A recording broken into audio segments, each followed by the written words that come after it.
Today, we're working with our friends at Mankato Motorsports in Mankato, Minnesota. Hi folks, I'm Manitou, two guys in a ride, and today we're out here again at Mankato Motorsports today with Aaron. Yep.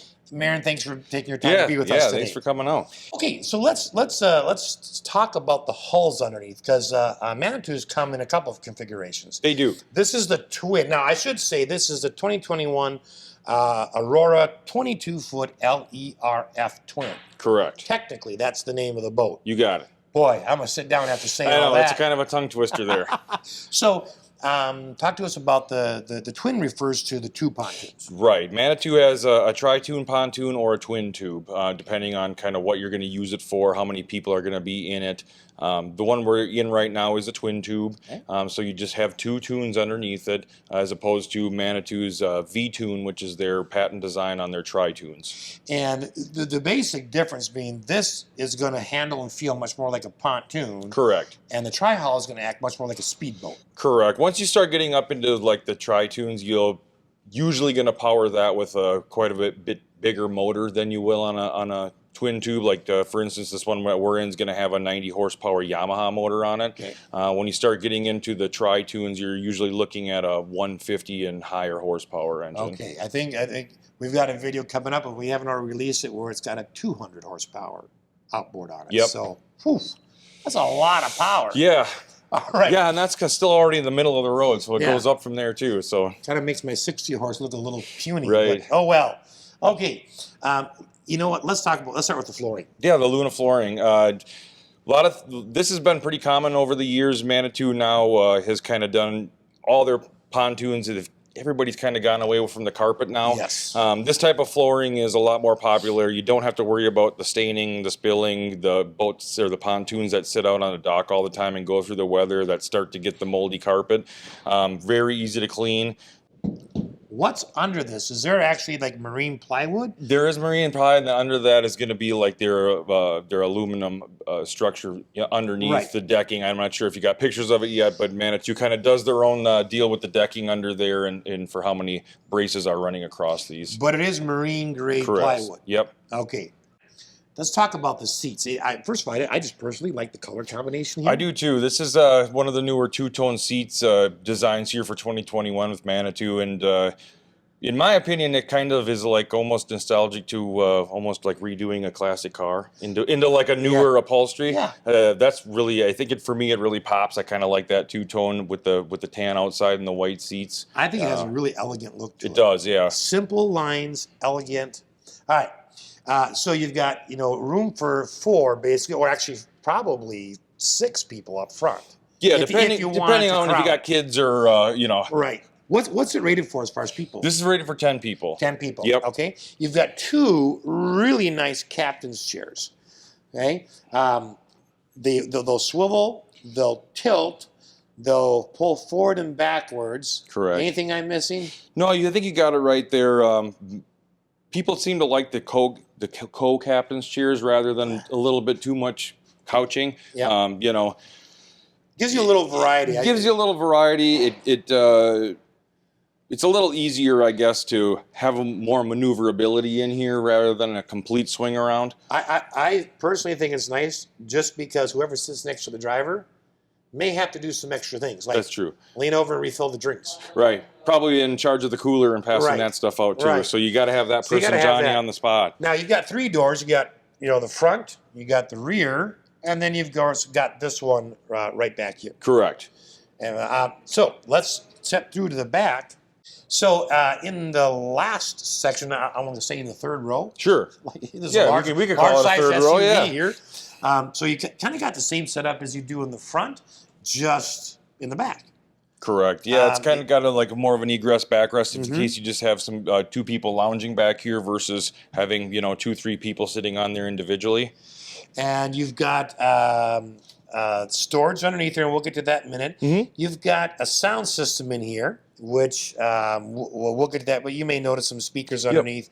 There's 2 speakers in the rear, and there's 2 speakers in the front. Now, I don't know if there's any speakers I missed, but that's the ones that I see right offhand. So these come standard with the ski pylon. It is pretty popular for people to take their kids skiing, tubing, kneeboarding, and stuff off the back. That's not something you have to pay extra for. It's already on the Manitou lineup like that. As you mentioned, that third door too, and the ladder in the back. Yeah. Makes it a little easier when you're pulling kids, skiers, tubers to kind of keep all that commotion back here. Yeah. Have them in and out back here. Have their own door and their own ladder to get in and out. Which is nice. Yeah. So all of the seats have storage underneath them, except for the captain's chairs, of course. And you know, that's just so nice. There is a massive amount of storage. Correct. When you do that. And there's also storage underneath the driver's console. Yeah, you got some storage underneath the helm. All the seats lift up for under-seat storage. It's kind of another one of those things. Typically, when you're out on the pontoon, you're probably bringing maybe some friends or entertaining, or the whole family's out. And the more you can kind of keep out of the way from the walk area, the easier it is. You also have some access to some electronics underneath there. Yeah, underneath the helm there is going to be like a lot of the circuitry board for the stereo and the screen back there. You'd probably see some like fuse panels back there and stuff like that too. Yeah, It's nice that they make them easy.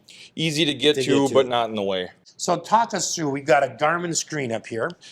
Yeah, they've got newer screens here now for 2021 as well. These have kind of all been upgraded from the previous screen. Now everything's on an LCD, a Garmin display here, so it's a lot easier to keep everything right in one spot. You can flip through all your menus that you need right there, rather than having the probably what you call the old school individual analog RPM and things like that on there. You know, I think a lot of people, I know I do, because I just come from an older school of thought here, but the Garmin to me was always a fish finder. Yeah. But this is more than that. No, it's a fish finder. It's a fish finder and a depth finder, but it's just a lot more than that now. It's kind of like the entire control board for your pontoon. So you can pop up digital gauges for speed and you can speed, probably RPM. you can probably change the knots. You can probably change the colors on it. Whatever. You can probably do a lot more stuff in there than you even need to confuse yourself. That's usually done. I do like the surface right here on the left and the right. You know, sort of there was this. You know, it's like a non-slip surface on there. Yeah, right. Just for whatever your phone, cell phone, I suppose, so it doesn't go bouncing around or anything. You do have two. You have one 12-volt outlet right here. And then you do have one or two, actually, USB A's right here. Yeah, the USB hookup's becoming more and more popular on almost everything nowadays, rather than just the 12-volt outlet. So it seems like everything either runs or charges with USB, so that's getting to be the standard now. It's interesting that it's USB-A and not USB-C, with the newest USB, or USB 3. 3 now it is, I suppose. So I wonder, I bet you probably can upgrade to that if you want. Sure, but, yeah. Oh, I mean, I absolutely agree with you. I did a self-install on my pontoon and put USBs in because I got tired of having to have a connector to plug into the 12-volt. And the second connector that sometimes goes bad and then doesn't work, or has a crack in, or gets dropped or lost, So over here, you know, you've just got, it's a standard throttle with your trim up and down. Yep, standard throttle. These will come in kind of pre-rigged with the controls of the engine that we'll have. So like I said, in this one, we'll have the 90-horse Yamaha. So it's already got the Yamaha controls that are pre-rigged here. And that isn't an extra expense. No.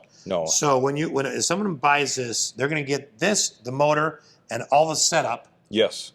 That's all one price. Right, to put it in the water. That's what the price includes. What it doesn't include is the cost of the trailer. The trailers are always separate. That's always a really good question, because sometimes you have somebody that's maybe just upgrading or trading a pontoon for a pontoon. Yep. There's other people that live full-time on the lake and have maybe a service that pulls them off for them. So not every pontoon is always going to automatically include a trailer, because some people don't buy a trailer each time. But wide variety of trailers depending on the size of the pontoon you're going to get. They'd range anywhere, depending on the length and the axles and brakes, whether on one or both axles. You can get into a pontoon trailer anywhere from $32 to $4,500 probably. Okay, let's talk about the stereo for a minute. Yeah. It does have Bluetooth. Bluetooth, yep. It's AM, FM? AM, FM, Bluetooth, and then one of those USBs will sync into that as well. When you plug into that port, you'll be able to just rip your phone if it's not that it doesn't have Bluetooth is kind of the new norm, but for some of like those older ones, like I'm kind of old school with my iPod Classic. Right. It doesn't have Bluetooth or Wi-Fi. No, but you can plug that USB, in. I can run all my music album from the iPod Classic and not use your phone. Here. Correct. Yeah, we forget that sometimes, that not everyone uses their phone for that. If you have an older device or even a newer device and You just want to plug that in, you can do that. And by the way, if yours, if your device uses a USB 3, you can buy an adapter Correct. Yep. to fit in there. Yep.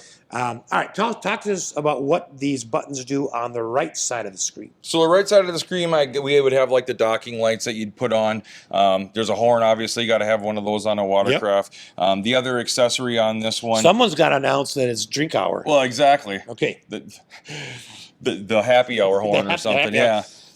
So depending on how we wire these in, one of those accessories would probably be a bilge pump on something like this. There's going to be usually a 1 or 2 blank accessories too, if you do want to add more lights or features like that. But you'll left side there, you'll have like navigation lights, which will be like your light on top of your bimini top and stuff like that. Yep.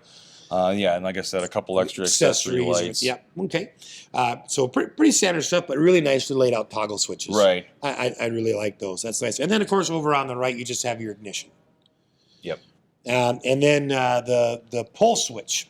Yeah, the safety tether would be below the ignition there. It kind of operates almost like kind of like the standard wave runners and things like that, where you clip it on just in case you're going a little too fast or something happens and it pulls out. It'll kill the whole engine and the boat.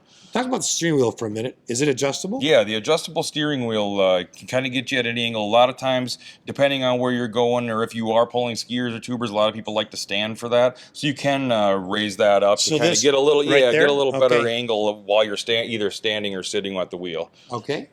Now, there's one sort of obvious thing behind me here. Yeah. And viewers saw that earlier. Probably, what in the world is that?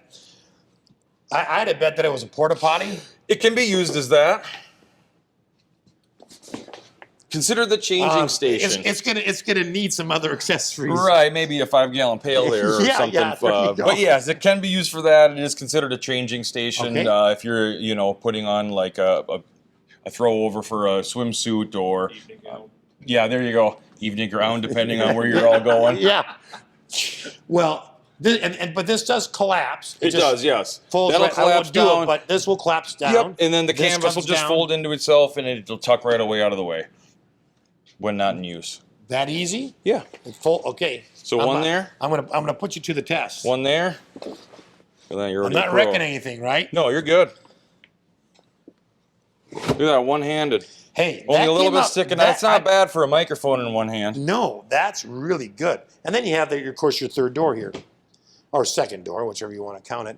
All right, let's talk a little bit about the storage underneath the front seats. Sure. Now, these seats pull from the back only. From the back, They're a direct hinge on the side of the seat. Correct. There are some pontoons where they're hinged in a way that you can pull them from front or back. Correct. And these ones are all just from the back. But wow, what a lot of storage. Yeah, and I don't know if you had the camera in there. It actually kind of goes in a little deeper than what you can see right on the. Yeah, it's going to go out to the edge of the seat here, underneath here. So there's a good, maybe 6 inches that's underneath that lip.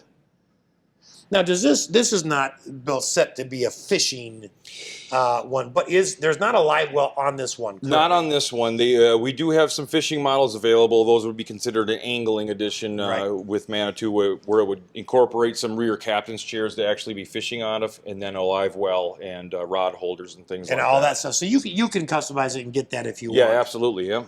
Okay.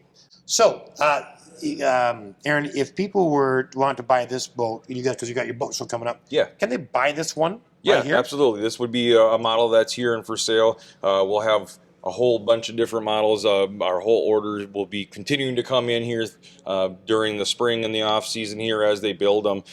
So we have a wide variety of colors, options, models, styles, engine choices, things like that. And if there's something that you don't see here, we have our entire order will be online or in our books here at the boat show too, so we can go through basically how they're all built. So you can custom order from the factory. You can, factory through you. Correct. And there are a ton of choices. Their website is linked to yours. Yeah, Manitou Pontoon's website is it's kind of a fun one to do too. It's one of those you can go on there and build as many different models as you want, however you want to do them, and print them out and restart again. Right, with different floor plans, different configurations. Yep, floor so plans. lots of ways to customize on top of what you have right here. Yeah, engines, colors, floor plans, layouts, all kinds of them. Well, Aaron, thank you so much on behalf of Two Guides and a Ride for taking your time to walk us through this awesome pontoon. Yeah, thanks for coming back again. It's fun. Thanks for watching.